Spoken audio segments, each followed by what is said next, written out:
Hello and welcome everyone. Welcome to yet another exciting webinar from GS Lab. My name is Kunal and I'm going to be your host for today's webinar. Now the format for today's webinar is going to be a conversation one where we're going to have a conversation with our two of the speakers that we have today. And before we jump on to the topic of our webinar, I see a lot of people already joining in. So let's give them a minute to join in for this webinar. In the meantime, for all those who have already joined in, they can download the presentation which is available in the PDF format in the handout section. If you have any questions during the webinar, we will take all those questions and hand it over to our speakers during the webinar at the end of the Q&A, at the end where we're going to have a 10 to 15 minutes Q&A session. Feel free to share your questions in the questions tab.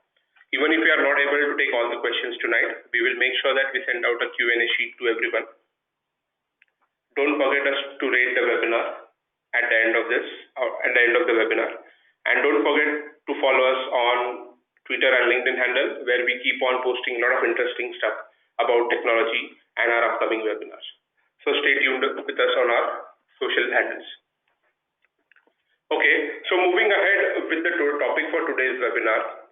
The topic that we have today is escalating cloud cost and how to manage them. Now, the purpose of this webinar is to understand how organizations are managing their cloud infrastructure in a very efficient and effective manner, especially from a cost standpoint. As you are aware, cloud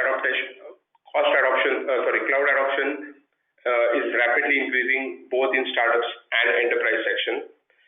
Even Gartner predicts that through 2020, 80% of the organizations will move on to cloud and will overshoot their cloud budgets due to lack of cost optimization approaches. So that's the reason we have chosen the today's topic, to understand how actually cost would impact your overall cloud strategy. And to talk about this topic, we have with us Manish Sapariya, who is the VP Technical Operations at kPoint. Manish has been associated with kPoint from its inception and has gone through the complete journey from an MVP to a complete product, which is right now completely on cloud. The reason we have Manish for today's webinar is kPoint has evolved from a startup from on-prem to a complete cloud solution, and they have gone through the complete journey of how they have adopted cloud and what are the challenges they have faced when adopting cloud. We also have with us today Vinod Barole, who is a software architect at GS Lab. Now, Vinod has been architecting and helping our clients understand how to manage their cloud infrastructure in a very effective and efficient manner. So it's great to have you both on the webinar today. Okay, so to start with the webinar, I would go to Manish and ask him. So Manish, for our audience, to help you understand how the complex kPoint product is and why it is so important to understand kPoint before we move into the cost implication of it, can you help us understand what kPoint is and what does kPoint do? Yeah, thank you, Kunal. Welcome all, and I'm very excited to share whatever we have done so far and share whatever our learnings in our journey. So,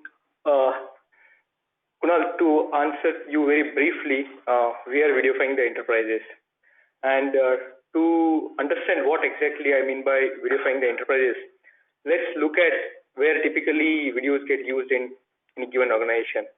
Okay, so it could be your CEO who wants to address the entire workforce. It could be a BU head who wants to address a unit or in a town hall. You have a learning department wants to share or impart the knowledge using videos, or you have a SME who wants to capture his knowledge that he has gained so far in an organization. To do so, you need a very robust and secure and scalable video platform, which provides a global viewership, global reach for the video viewing, which provides various integration points into the enterprise applications ecosystem. It provides on-demand video and live broadcast and generates lots of generates analytics generated out of the video view and so on. So kPoint basically provides a very secure and scalable video platform for enterprises to ensure that the videos are ingested from all the source that are there. For example, live broadcasts, webinars like this, what we're happening today, live broadcasts which are scalable across 200,000 users, recording of the software or the knowledge by the SMEs on the laptop, and once these videos are captured on the platform, they need to be distributed across the globe on demand or live. And to ensure that we can take the videos where the users are, kPoint provides various integration points in be it LMS, CMS, intranets, or various other tools that are there in the existing ecosystem. So to summarize, kPoint is a scalable and secure video platform to satisfy all the video needs of a given enterprise.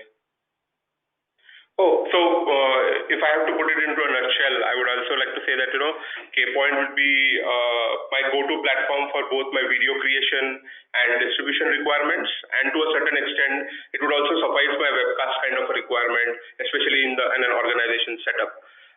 So Manish, we have been associated with videos a lot from a user perspective and more from a B2C perspective. Okay, but what is happening altogether with video, especially in the enterprise space? Yeah, it's very interesting. And when we say we have seen videos so far, we have seen them in the consumer context, and that's where YouTube comes into picture. So as of today, YouTube is the second largest portal or website that is visited across the globe after the Google. Okay, and this is the same pattern that we are seeing in enterprises. And to put this in perspective, we are seeing a phenomenal growth in the adoption of the kPoint at various enterprise users that we have across the globe. And videos are now not only limited to the consumer, but enterprises are seeing and adopting the videos in all aspects of the functions in various workflows, knowledge distribution, marketing, communication, and addressing the workforce, etc., etc. So YouTube is for consumers, and we kPoint are consider ourselves as a YouTube for the enterprise. Wow. So I think you've put a very interesting tagline to yourselves, YouTube for enterprises. And so I'm sure you must have a big team.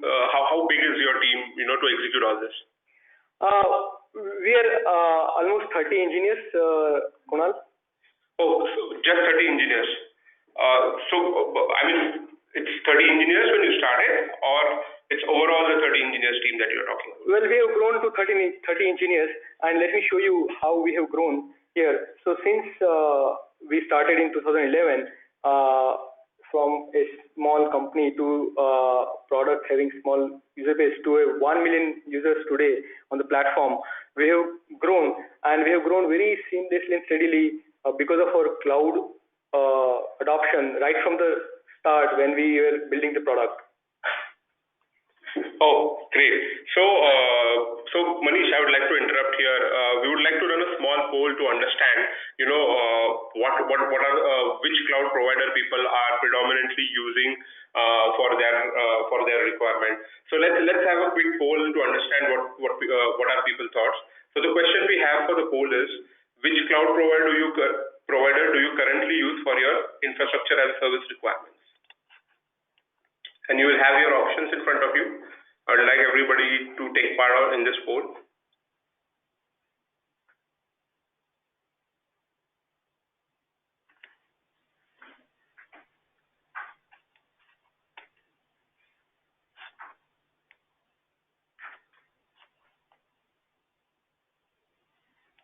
Okay, so I see most of them have answered. Let me just publish the results for the same. Okay, so Manish, this is definitely not a shocker for us. 83% of the audience says that they are using AWS as their current cloud provider, and only 17% talk about multi-cloud as of now. And I think it's interesting that kPoint also uses AWS heavily.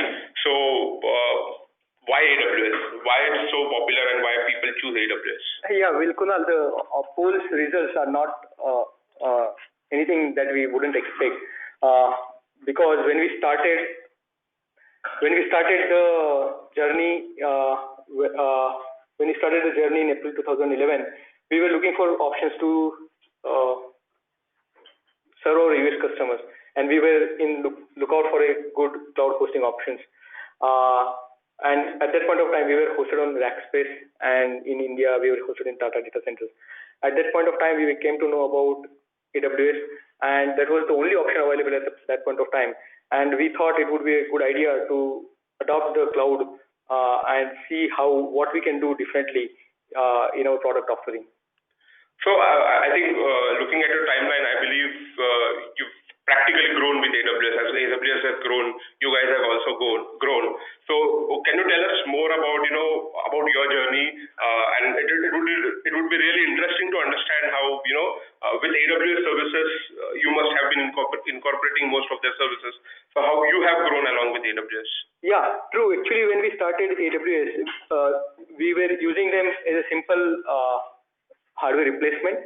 So we were using compute and storage, which we simply moved from Rackspace to AWS. So in initial days, our cloud was simply a replacement of a hardware. You can say virtualized hosted system. And interestingly, we almost grew up as AWS started providing more and more services, and we sort of and kept adopting to the systems that AWS provided. The next step, which I call mid-years in the kPoint journey, was to adopt for scale. As we were growing, more and more videos were getting generated, and we were obviously needed a scalable storage, and S3 provided the very exact thing.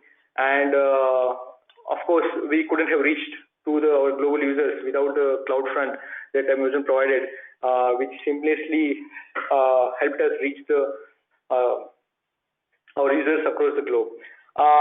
As we continued this journey, we also had been watching the development happening in the AWS space, cloud space. More and more cloud vendors were coming, and they were providing various different services.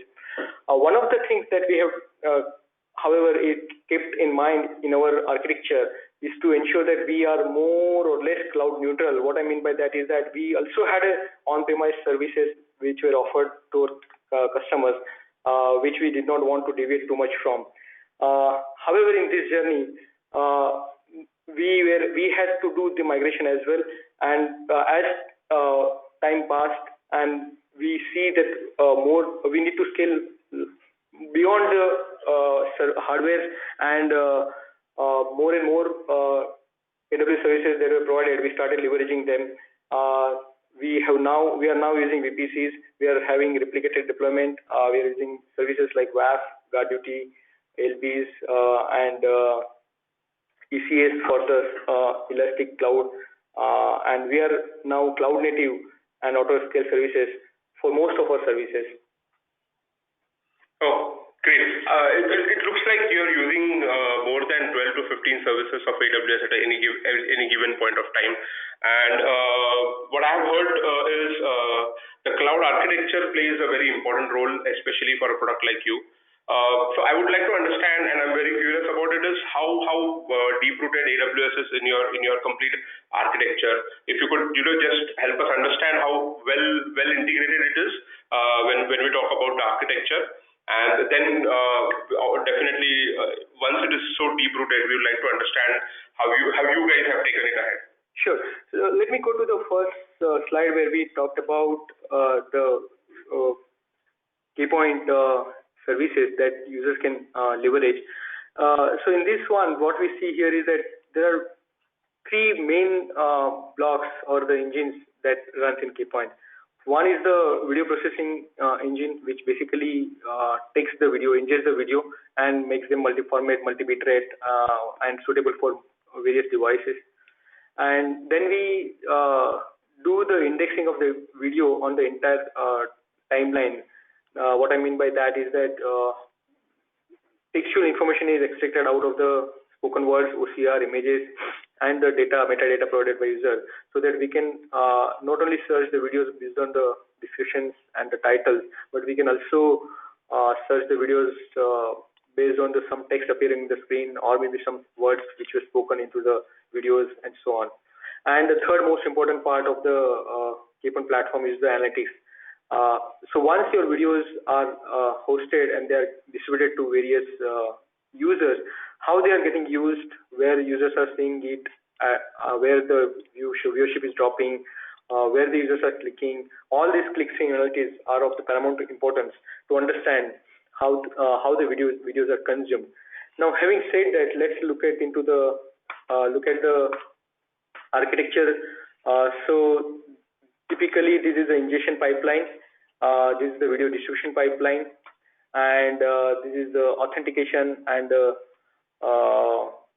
analytics collection pipeline. And then there are certain services, auxiliary services like DNS and guard duty and WAF, etc., etc.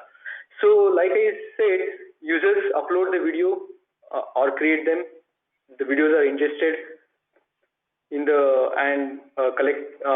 using the ingestion stack. And once the videos are processed, they are pushed into the S3 for the distribution. Now the videos are ready for the distribution. Now, when the viewers wants to see the video, they will sort of authenticate themselves to the application, and they will get the media URL, which will be requested from the CDN local edges. This CDN local edge will request the media, if it's not cached, from the origin server, which will be actually served from the S3 and will be cached in the local AWS edge nodes. Now, as videos are viewed by users, the analytics are sent to the kPoint platform at the precision of 1 second. We collect all this analytics, all the user clicks, and these clickstream analytics are sort of processed and stored into our data store, and then they will be processed for digesting and dissecting how the videos are viewed, what part of the videos are clicked, and how users are viewing, and these analytics are stored and made available to the admins or the authors. This is one of the data centers, and this same replicated setup is done for the different region, US, Mumbai, for the user's best experience in their local region. So this one depicts that we have been leveraging AWS services as and when they were available, and as and when they made actually sense for us to adopt them. Okay, so if you look at your architecture, and if you look at the earlier slides with your journey, you've been using a lot of AWS services, well deep-rooted into your architecture, and with a product like yours, which is video, where there is a lot of requests that keep on happening over the product. Obviously, the next question that comes into mind is, what about the cost? And I'm sure with so many services, it must be a bomb for you guys. We have heard a lot of horror stories for people where their AWS bills has shoot up, and they were not aware of it, what kind of services they were using. And is it a similar case for you guys throughout the journey, or it has been a smooth journey for you guys? How it is? Very good point, Kunal. Especially, cost was one of the important factors for us. We being a bootstrapped and self-funded company, we had to ensure that every penny that we spend was well spent, and we get most out of it. So cost was almost the factor in the entire journey, and I would like to now refer back to our journey and see and put that same phrases into the perspective of cost. Okay, so the very reason that we moved to AWS was it was actually cost effective than the other data center or options that we had available in our early life. It was like I said, simply kPoint hosted on the VMs, that is compute and storage provided by the AWS at that point of time.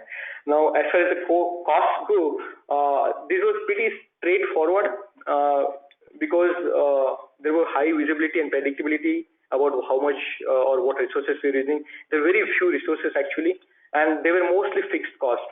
During this time, there were almost no leakages because it was a very basic minimum infrastructure that we're using. As we moved ahead in our journey, we started leveraging more AWS services, primarily storage and the CDN. Both of them were very negligible compared to our compute cost, and that's because most of our architecture was still monolithic in nature, and all of the compute was pre-provisioned for a certain peak capacity. Basically, we have been using AWS, we were still not elastic in compute, though we were elastic in terms of storage and network. And in this particular phase, we had started seeing slow leakages of instances, elastic IPs and volumes, but still not a big concern. A basic sanity check on the bills was addressing our cost concerns. Now today the story is a little different. We are a complete cloud native architecture with auto scalability, and we are leveraging the elasticity of the AWS. We are using many of the managed services from the AWS. Now the side effect of this is that now we can no longer test our systems on in-house servers. So we need to move QA and staging and DevOps also on AWS. And many of these services that we are now using are services which are pay per use. And these are the most tricky services because you don't realize how much you are using, and your bill starts sort of jumping up penny by penny, and one doesn't realize. And another characteristics that we see is the fluctuation in total cost. Because now we are using the system for QA, performance, staging, and DevOps, and these are sort of cyclic needs. So for example, when you're doing performance testing, we need lots of resources, and we will see spike. Whenever there is a, let's say, live event broadcast with 200,000 of viewers, we need to scale the systems up to support such a large traffic. So there will be a spike again. So we see spiky nature in the usage of the resources, and because of all these factors, there are lots of areas for leakages. And to summarize, there are leakages in various areas. Particularly for us, they were in instances, volumes, snapshots, AMIs, reserved instances.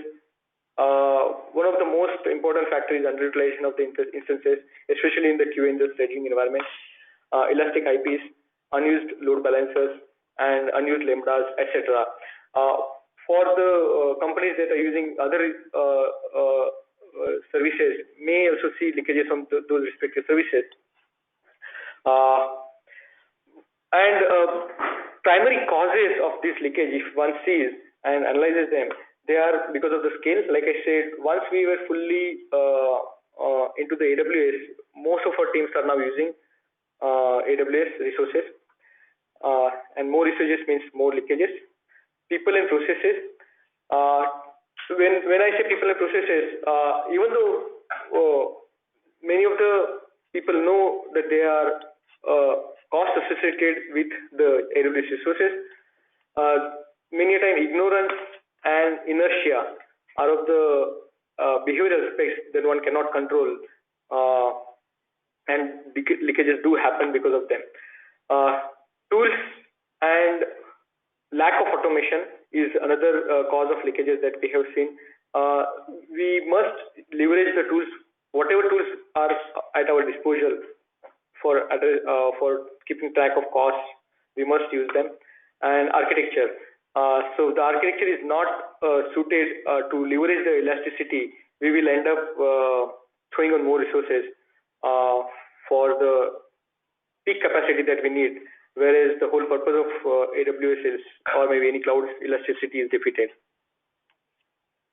So So looking at the leakages and cost observed, so how do you manage it? How do you keep a check on it?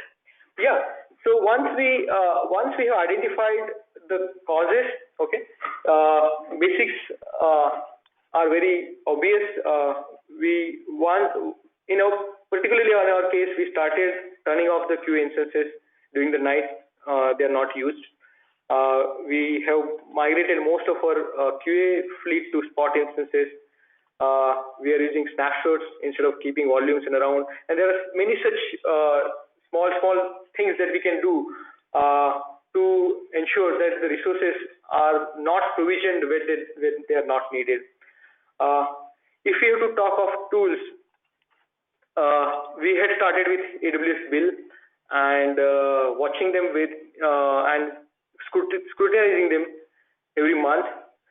We have had developed some homegrown scripts, and since when we have started using Value Cloud, we have been able to manage and get greater visibility into the cost and the utilization of the resources that we provision and make most out of it. We have done lots of automation for provisioning and reprovisioning resources. Our QA setup and staging setup is automated through Jenkins jobs to ensure that the entire setup is turned off after late evening, and it is turned on in early morning before the team comes at the work.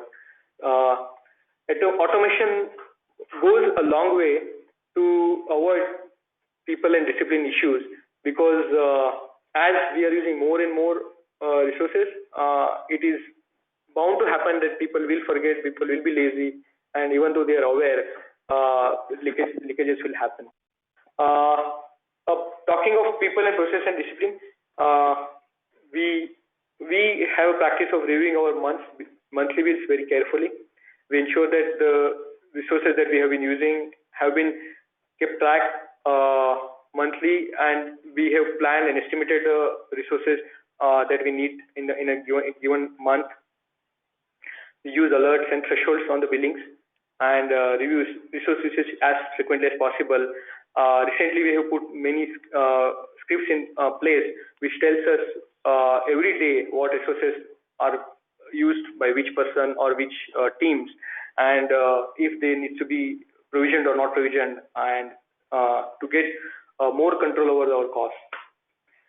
And finally, we talked about architecture. We have systematically seen kPoint morphed from a big monolithic piece of software to a collection of microservices which can run into containerized containers and can leverage the elasticity of AWS to achieve higher utilization. In certain cases, like in our case, we also built some custom instance lifecycle flows to ensure that whenever we provision the instance for on-demand, they did not be lingering for longer and are terminated as soon as the purpose is served. So these are some of the things that we have been doing, Kunal. Well, Manish, I must say, managing cloud is not going to be an easy for anyone, especially in the space where you do not have any support for yourself in terms of tools that you use. It's going to be a very daunting task, definitely, as a startup or an enterprise grows and adopts cloud completely, specifically when they go cloud native across. So thanks, Manish. Thanks for giving us the complete perspective in terms of how kPoint has been using cloud and how you have been able to identify and understand the cost mechanism behind it and how to manage it. We also have Vinod with us, who has been working with a lot of our clients, especially to help them manage their cloud infrastructure, and he has been working more on the cost side as well. In fact, Vinod has been principal in setting up a tool at GS Lab, which we're going to shortly talk about, which is called Value Cloud. And we'd like to understand from Vinod how Value Cloud, together helps everybody, to manage their cost, especially in the cloud environment. But before going that, Vinod has asked us a small question. He wants us to run a small poll for us. And so I'll just like to quickly throw over the poll question for everyone. Would expect everyone to answer. The question is, do you use any tool to manage your cloud?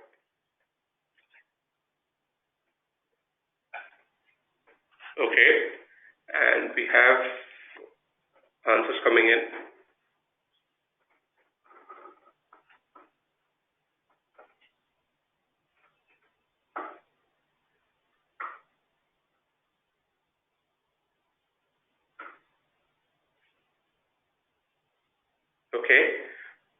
So I'm closing this poll. Let's have a look at the results. And Vinod, so there's a mixed bag around this question that we have observed. 55% of the people say that yes, they use one of the tools to manage their cloud, while 45% of them do not use any tool to manage their cloud. So Vinod, can you help us understand what is Value Cloud and how Value Cloud can help you save your cost? I believe you would need the screen. Let me just give you the presenter, make you the presenter.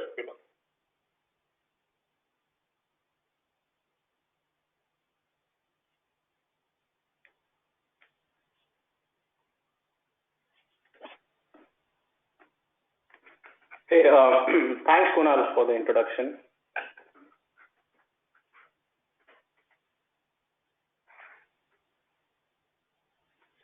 It's a pleasure, Vinod.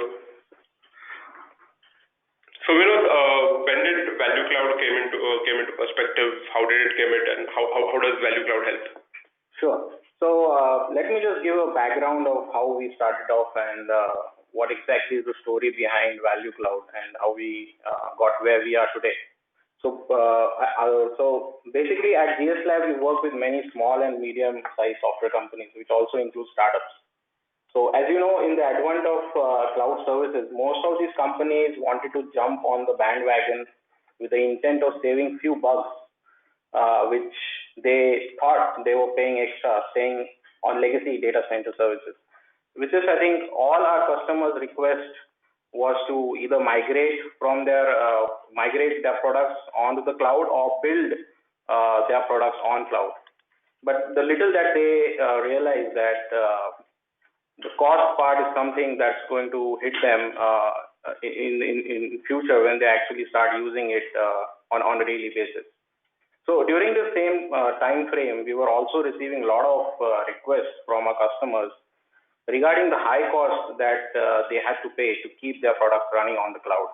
And as you know, as a growing company at GS Lab, we have been gathering a lot of expertise around different kinds of cloud services and providing consultations to our customers. So, so the homegrown kPoint product is one of the examples wherein we had enough expertise on how to actually use the cloud in a way that we should in order to keep our cost in control. And most of the experience have really helped us to actually build a solution that can help our customers. So initially, a lot of our work was manual. So as Manish mentioned that we have some scripts that we used to run. Those were primarily built as an automation tool, which would just give us data from the cloud and which would actually tells us some of the aspects of cost. So mainly the aspects were the billing trends, that what exactly is your billing trend since the past, the historic billing trend, the current, and then it would identify the cost spike. And some of the other aspects are the resources that are leaking. So as Manish mentioned, that there are resources that could leak depending upon how the resources has been used. Some of the major aspects over here would be the ignorance and which teams might have among themselves, wherein they would just spawn a particular instances and then they forget about shutting them down. Or there are some of these QA and staging instances which are up and running without nothing has been running on them. So it's very important for us to look at such of these instances and flag them so that the team is actually aware and making some actions on such instances. So in order to assist and serve most of our existing customers, so these such scripts that we had developed, we thought, okay, let's build a tool around it so that we can serve most of our existing customers and help them reduce the cost. So some of the success stories that would actually would tell the real story of Value Cloud success is that we could save like 44% of the cost for a project management and a planning tool company, and for a mobile and healthcare platform we could save like 67%, which is quite a huge amount. And the kind of relief that they have received, I think that was pretty overwhelming to actually hear. And another example is an IT company saving like 48% of the cost.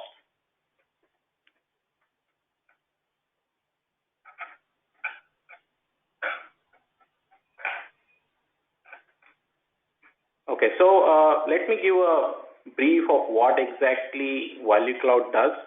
So what we do is we actually ask our customers that give us read access of your AWS cloud, and the thing that we do at Value Cloud is we'll just process and analyze the usage data, analyze the billing data, and then we'll generate some actionable insights around it. And the process is pretty simple, wherein a lot of work has been done in the background, and I would like to give a brief overview of what are the things that Value Cloud actually does. Is it will gain visibility on your AWS spends, and the resources that it will actually look at is the services that you use, the instances that are provisioned, and the different kinds of accounts that you actually have with AWS, like a paired account or a linked account. And with that, it will give you insights around some of the unutilized resources and the resources that are on demand against the reserved spends that you have. And then it realizes such potential savings, and it will club all this data in a report or in the form of alerts or a notification, and it will send you that directly on your dashboard. So the alerts and notifications are something which can be customized based on the way you would like to receive them. Mostly those are, so there are examples wherein there are instances which you want them to run irrespective of whether they are being underutilized or not. So you need to flag such instances or define a particular configuration around it so that those kinds of instances will not show up in your alerts and recommendations. So when I go over the demo, you'll see what I meant by that. So let's jump into a quick demo.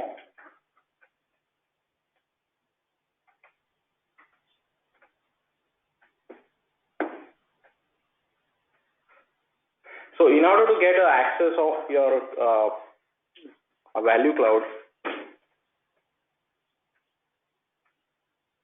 which is currently on production, and all that you have to do is sign up for a trial, or you can write to us and we can create an account for you. And currently Value Cloud supports only AWS Cloud. As most of our attendees here have already told that 83% of them are AWS users, I think this particular Value Cloud will definitely help you guys, and almost half of them are not using any tool for actually calculating or saving the cost. So this really helps you. And some of the roadmap that we have with Value Cloud is we're going to, the Azure part of it is on the, actually it's going to come in some time, and the future is that we're going to introduce GCP as well. So once you have registered, what we will do is we'll create a login for you, and when you actually log in, we'll take you through the steps of how to create a read access, how to give that data to us, and once the read access has been given to us, we'll configure the account here, and in just a mere couple of days, you'll see the data on your dashboard. So let me run you through some of the sections of our dashboard.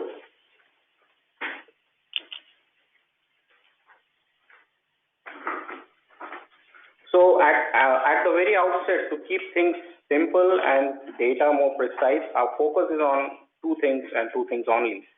Uh, we look at the spend trends, and second, we look at your savings. And the savings part of it is something that has been broken down into specifically four areas. What we look at is the resources that you have knowingly or unknowingly provisioned and not using at all, which are termed as unused resources, and which are flagged as this terminated resources, and the count is 421, and the potential saving is around $1,607 US. And some of the resources which are knowingly and unknowingly being underutilized, and you need to resize them so that the usage of such instances is full. So to give you an example, let's say you have provisioned an instance which is X to large, and you see that the usage is not completely being utilized at its 100%. So and the cost of this particular instance is obviously very high. So in order to actually keep it less, so better you resize it to a smaller instance. And in this particular account, you see that there are 14 of such counts which has a potential of resize, and the potential saving is around $126 US. And the other section is the RI modification opportunity. So RIs are the reserved instances. So this particular data actually tells you that there are instances in your account which have been running for a pretty good time, and they have been utilized, or the usage is also quite high. And such instances, if you think that these need to be there for a longer period of time, so it's better that you cut a deal with AWS and go for an RI plan for such instances, and that will save you a lot of cost.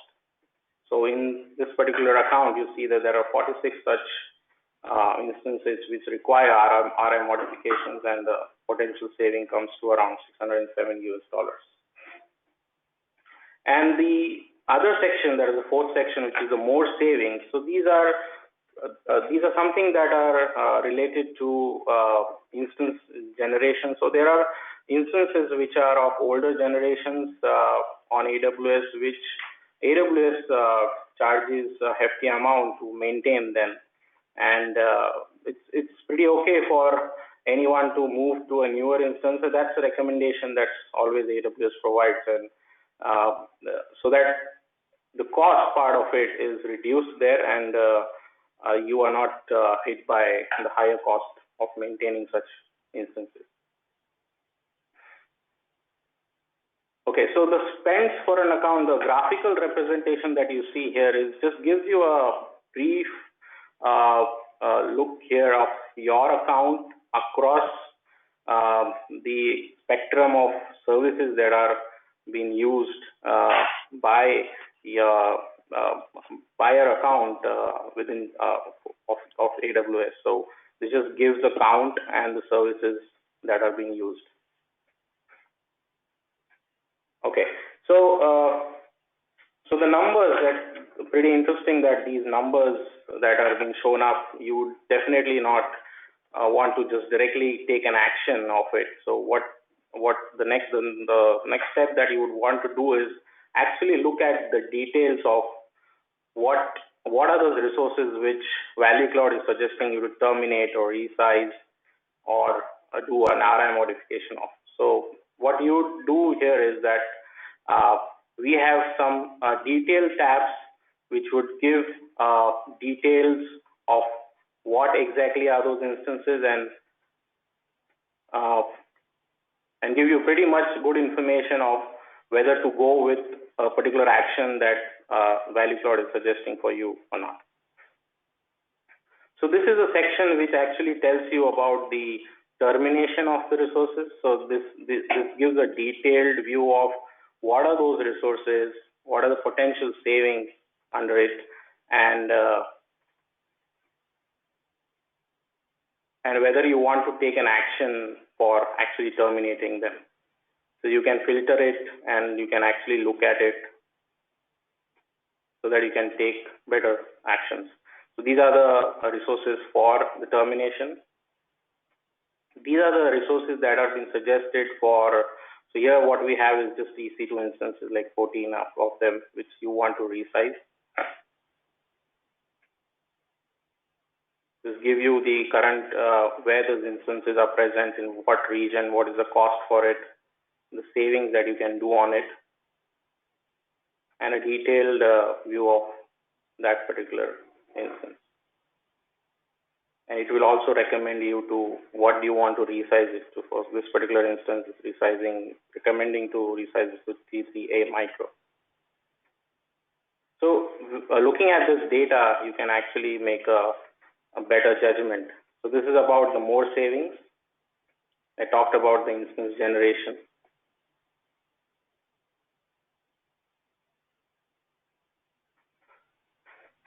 So the next we'll move on to the RI section.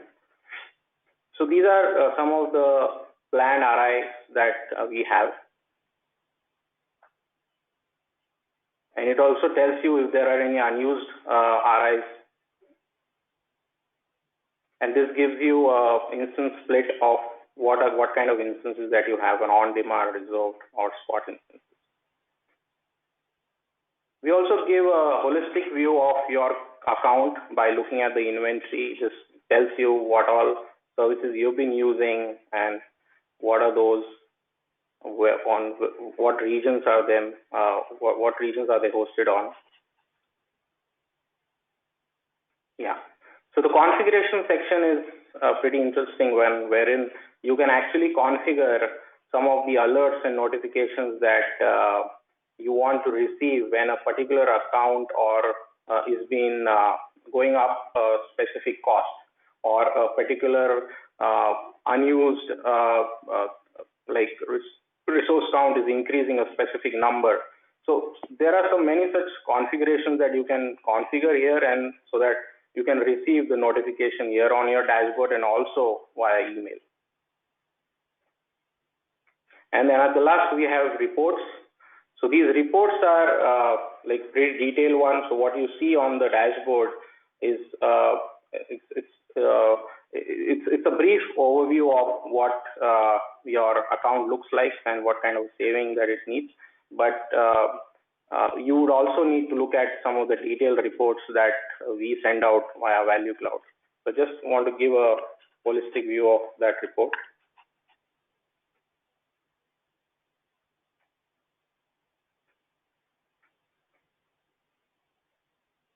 So this is a daily service billing. So this gives you a bill trend, the spend trend that you have.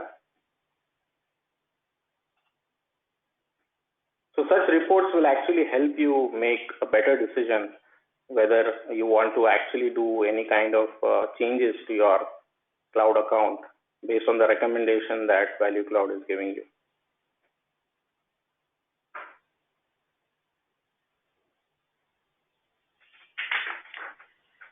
Yeah, I think that's all I have, Kunal.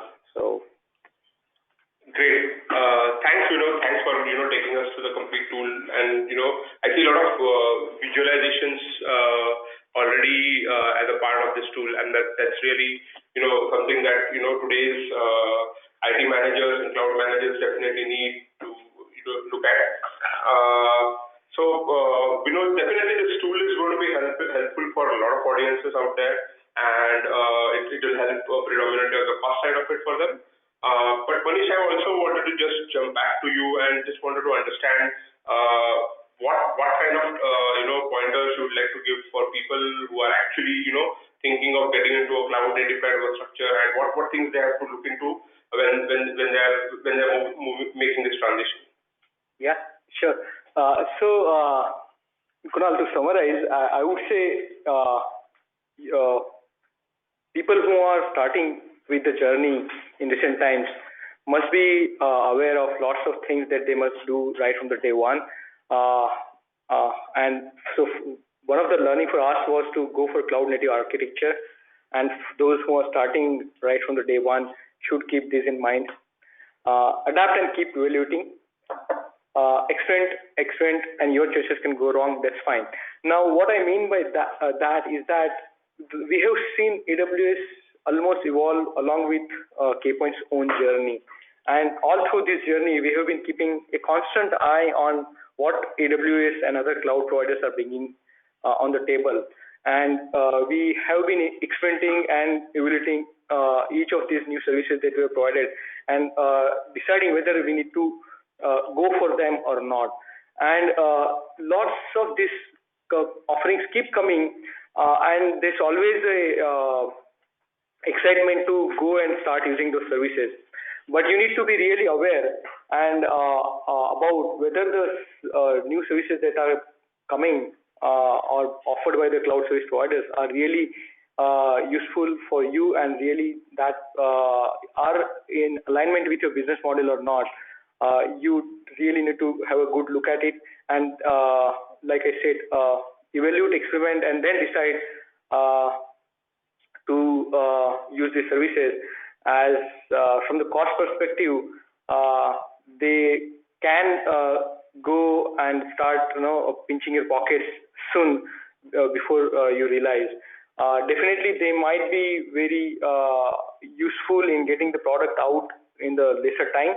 But as we scale up, this may be a concern if the usage are there and the business is growing, but there is no revenues.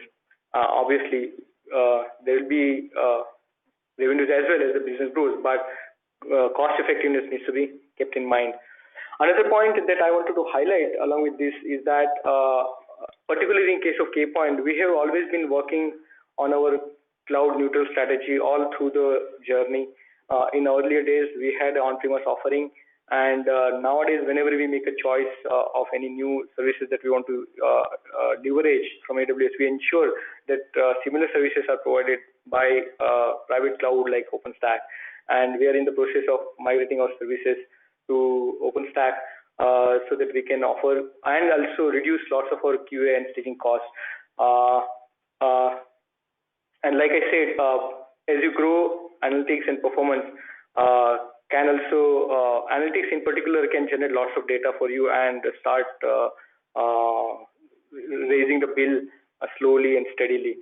And finally, I would just say that do use some tool like Value Cloud or similar to keep and watch on your spend and the estimation and the prediction of the cost, because as we start using lots and lots of services, fluctuations in the costs are huge, and one needs to have a constant watch on these. And tool like a Value Cloud would go miles to ensure that we don't overshoot our costs.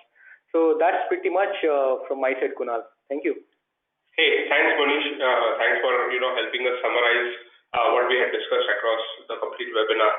And I know we have overshoot our time, but I would still like to go ahead and take a couple of questions as we had promised our audience.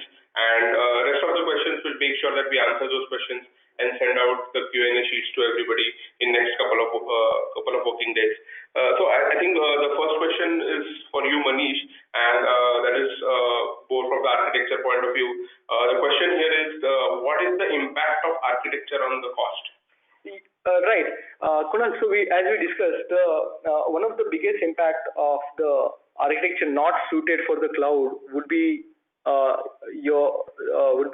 your cost leakage in the form that such that you will have to always provision for the peak capacity, and you lose the sort of an agility in reducing the infrastructure when it is not needed. So one of the biggest advantages that we will get with the cloud native architecture would be the agility in reducing the infrastructure when not needed and quickly putting in place when you see a spike coming or when the spike is happening slowly. Okay, great. I'll just quickly rush through the next question as well because we do not have too much time. But we know this question is for you, and I'll just quote: does Value Cloud only tell the recommendations or take any action on those recommendations as well? Yeah, so that's a pretty interesting question, Kunal. So, Value Cloud is something that will just requires your read access, because there are customers who are very furious about giving write access to their cloud, and we don't really want to get into that zone. So, what we do is we give you all the recommendations that it's possible by looking at your AWS data, by looking at your trend and the usages. And based on that, we'll just recommend you in terms of reports or on the dashboards, or alert you or give you notifications or email. And it's up to you whether you want to actually go and make those changes on your AWS cloud. So it's merely a read access and no write access. Great. Thanks, Manish. Thanks, for taking us through this journey. We have a few more questions, but I would like to pass on these questions for you guys, and you can take it offline and help us with the answers for that. For the audiences that we have, that's all. That's a wrap from our side today. But we have a new webinar coming up very soon, and this is going to be a much more technical, detailed webinar where we're going to deep dive more into machine learning. We earlier did a series on demystifying data science, where we talked about what is data science and how machine learning and data science are intertwined into one another. But this would be more detail oriented, and we'll talk about much more detailed discussion in terms of what machine learning is all about and how machine learning is applied. You can also access our 14-day free trial for Value Cloud. It's absolutely free. You can just sign up. You can drop in a query at us at info@gslab.com, or you can even visit our website and you can access Value Cloud. You can simply sign it up and you can have your free report created instantly and check how your cloud is performing. That's it. That's a wrap from our side. Thank you everyone for joining in. Thank you, Kunal. Thank you. Bye-bye.